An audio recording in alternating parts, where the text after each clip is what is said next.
The temptation when you say a wild and sacred call, Nature-Psyche-Spirit, is to say, well, what do you mean by nature? And I'll kind of ask that, but I'm going to ask that knowing that your response is to avoid this hard and fast definition. Even as you have that whole section on powerfully charged words. But maybe if you could orient, or one of the words that came to me as I was reading what you were writing, you could inspire our audience with how you use words like nature and psyche and spirit. You do go for the big questions, don't you? No pressure, yeah. Well, yeah, the subtitle of the book is Nature-Psyche-Spirit. And the hyphens are really important because I think each of these dimensions are different sides of one another. They're interwoven. They're an integral unity, really, a dynamic one. And that's in contrast to the core malady of our era, seeing humans and the rest of nature being separate. And we can circle back to this. Because in a way, that's what the book is about, and is aspiring to create conditions for us to overcome that delusion that we're really separate from, elevated above, and entitled to exploit the rest of nature. Okay. But what do I mean by nature? In the midst of writing the book, I came across a book, and I can't remember the guy that wrote it, but it was like keywords in the English language. And he said, nature is perhaps the most mysterious and complex word in the whole English language. And so in the introduction, I do take some time to go into detailed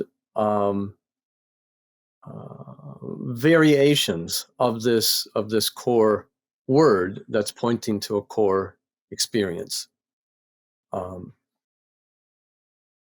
Off the top of my head, I probably can't even remember all of them because there's probably 8 or 10 of them that I list. But let me just name 2 that I think are important. 2 or 3. Partly, I'm referring to the more than human or the other than human natural world. More than human natural world is a beautiful phrase from David Abram, the eco-philosopher, who's been a great inspiration, an ally for me. So I'm partly referring to non-human nature. And I often say the rest of nature because we humans are nature. We're an expression of, a manifestation of the nature of nature. But I think one of the core things that we need to do these days is to become conscious of our relationship with the rest of nature, and thereby foster more compassionate, healthy, life-enhancing relations rather than alienated, anguished, exploitive relations, destructive relations. So partly I'm meaning the more than human natural world. I am meaning us humans inseparably. Okay. Another way that I use nature is more akin to the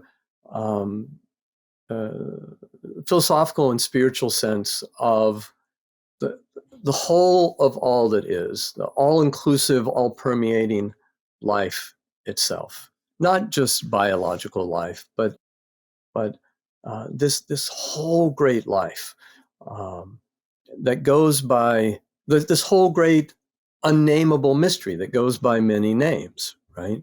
That it could be called, even to say it is bizarre because it's not an it, but this whole great mystery could be called life or reality or the universe or cosmos or being.